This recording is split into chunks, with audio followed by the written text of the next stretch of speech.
Kali ini kembali lagi berita yang menghebohkan dan menjadi perbincangan publik, yaitu Sue Watson. Dia adalah seorang pendeta, misionaris, profesor, gelar master dalam ketuhanan. Dia juga telah mengumumkan bahwa dirinya telah masuk Islam. Ada apa denganmu? Nah, pertanyaan ini kerap diterimanya ketika ia bertemu mantan teman-teman sekolahnya. Dan para pendeta ketika mereka mengetahui bahwa dirinya telah memeluk agama Islam. Satu hal yang tidak mungkin bagi seorang profesor, pendeta, pendiri gereja, bahkan misionaris bisa masuk Islam. Demikianlah reaksi teman-teman saya. Dan dia mengatakan bahwa saya tidak bisa menyalahkan mereka atas reaksi mereka terhadap saya. Kisah perjalanan masuk Islam diawali dengan pertemuannya dengan seorang wanita yang pernah bekerja di Arab Saudi. Dan dia telah memeluk agama Islam. Sebagai seorang misionaris, tentu saya mencoba untuk bertanya kepadanya tentang perlakuan Islam terhadap wanita. Dan saya terkejut dengan jawabannya. Jawaban itu di luar dari dugaan saya.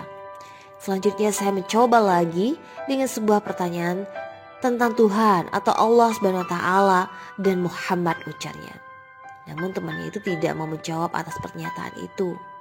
Justru wanita itu mengajak Sue untuk berkunjung ke Islamic Center karena di sana ada orang yang bisa menjawab pertanyaan itu. Sebelum berangkat ke Islamic Center, Sue berdoa meminta perlindungan kepada Yesus. Dalam doanya dia memohon perlindungan dari roh-roh jahat. Sue juga beranggapan bahwa Islam adalah agama setan dan setan dan setan. Namun saya sangat terkejut ketika saya berdialog di Islamic Center tersebut. Tidak ada intimidasi, tidak ada pelecehan, tidak ada manipulasi psikologis, dan tidak ada pengaruh bawah sadar atau hipnotis. Mereka semua menawarkan kepada saya, mari, silahkan kita belajar Al-Quran di rumah Anda. Seperti bagian tandingan dari pelajaran Alkitab, dia mengatakan bahwa dirinya tidak bisa percaya. Mereka memberi saya beberapa buku dan memberitahukan kepada saya jika ada pertanyaan mereka bersedia untuk menjawabnya.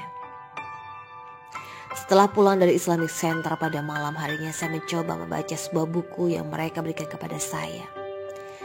Ini adalah buku pertama kalinya saya membaca buku tentang Islam yang ditulis oleh seorang Muslim ketika mengatakan selama ini saya membaca buku tentang Islam karangan dari seorang Kristen.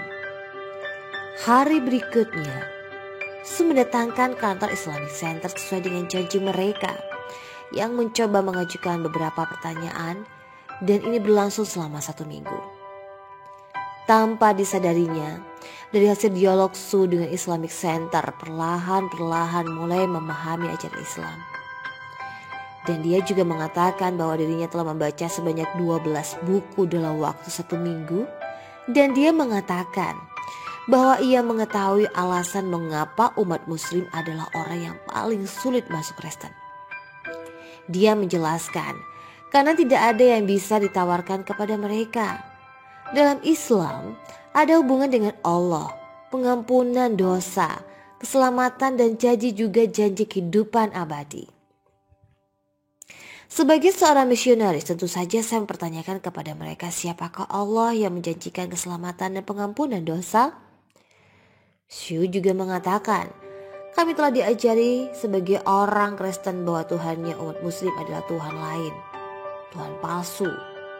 Padahal dia adalah Tuhan yang Maha Kuasa. Tidak Tuhan selain Allah dan Muhammad adalah utusannya. Pertanyaan selanjutnya yang tak kalah penting, siapa Muhammad? Sue baru mengetahui bahwa umat muslim tidak berdoa kepada Muhammad. Sebagai umat Kristen, berdoa kepada Yesus. Muhammad bukan perantara dan bahkan dilarang untuk berdoa kepadanya. Sue akhirnya menyadari bahwa doa adalah bagian yang sangat penting dari ajaran umat Kristen, dan saya penasaran apa yang didoakan oleh orang-orang muslim. Sebagai orang Kristen, kami sama bodohnya dengan aspek kepercayaan. Muslim ini seperti halnya aspek lainnya. kami berpikir dan diajari bahwa kaum muslim sedang sujud ke Ka'bah, bahwa di sanalah Tuhan dan titik pusat dari dewa palsu ini. Setelah saya mempelajari cara berdoa orang muslim, saya kaget mengetahui cara berdoa orang muslim ditentukan oleh Tuhan sendiri. Kata-kata doa adalah salah satu pujian dan pemuliaan. Salat yang disertai dengan wudhu dalam kebersihan berada di bawah arahan Allah. Dia adalah Tuhan yang kudus, dan bukan kita mendekati Dia dengan cara bersenang-senang, tetapi hanya masuk akal bahwa Dia harus memberitahu kita bagaimana kita harus mendekatinya. Selama di dalam 8 tahun kuliah di sekolah teologi, sebagai seorang Kristen yang taat, tanpa disadarinya perlahan mulai mengakui keberadaan Islam. Tapi saya masih belum membuka hati saya untuk masuk agama Islam, karena saya belum percaya sepenuhnya. Saya terus pergi ke gereja membaca Alkitab. Pada kesempatan lain saya juga mempelajari agama Islam di Islamic Center. Saya berdoa kepada Tuhan agar saya diberi petunjuk jalan yang benar, karena tak mudah untuk pindah agama. Saya juga tak mau kehilangan keselamatan. Ini tegasnya. Selama proses pembelajaran, saya dihadapkan dengan pilihan yang sangat sulit, yaitu perang batin terus berkecambuk selama 2 bulan lebih. Saya tetap berdoa kepada Tuhan agar diberi petunjuk, hingga akhirnya dia mulai merasakan ada sesuatu yang jatuh meresap ke dalam dirinya. Saya lantas tertunduk, dan itulah untuk kali pertama saya menyebut nama Allah SWT. Ada kedamaian dalam hati saya, dan sejak itulah saya mengalami dan mengambil keputusan untuk memeluk agama Islam.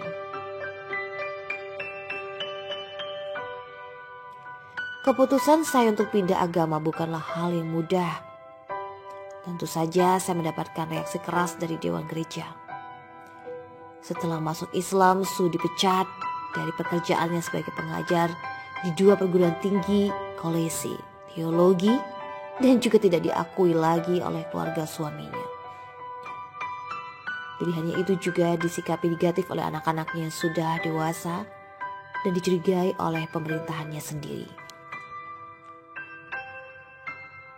Tanpa adanya kekuatan iman, mungkin saya sudah tak sanggup menghadapi ini semua, ujarnya. Saya sangat berterima kasih kepada Allah SWT yang telah menjadikan saya sebagai muslim, dan saya berharap hidup dan mati sebagai muslim. Akhirnya, setelah masuk Islam, Su menggantikan namanya menjadi Khadijah Watson.